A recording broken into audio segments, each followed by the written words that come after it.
Hi hello all. ఇది pure crepe sari అండి. దీని డిజైన్ ట్రెండీ చేద్దామని చెప్పేసి నేను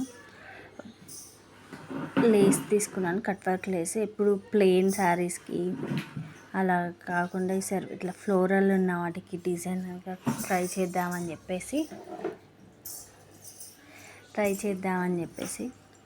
చేస్తున్నాను. అయితే లేస్ చాలామంది ఎలా అంటే క్లాత్ పైన పెట్టేసి నెట్ కిందకి కుడుతున్నారు.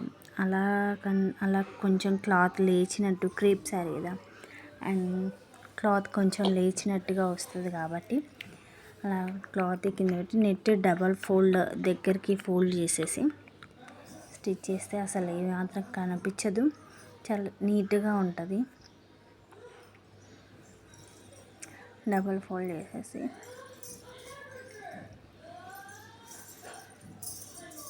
ఇంకా కావాలి అంటే ఇంకా పూర్తిగా మడిచేసుకొని కూడా కుట్టేసుకోవచ్చు. నెట్ మడుచుకోకపోవడం టైం వేస్ట్ అనిపిస్తే కట్ చేసేసి దగ్గరికి కొంచెం ఉంచేసి సైడ్ మీద స్టిచ్ చేసేసిన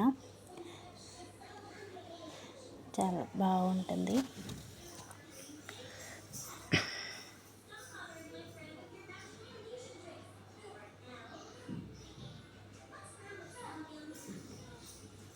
దీనికి నేను రెడీమేడ్ బ్లౌజ్తో పేరప్ చేశాను. ఫుల్ హ్యాండ్స్ అనుకున్నాను, అవ్వలేదు. రాఖీ వరకు కట్టుకుందామని ఇంకా రెడీమేడ్ బ్లౌజ్ తీసేసి పేరప్ చేశాను.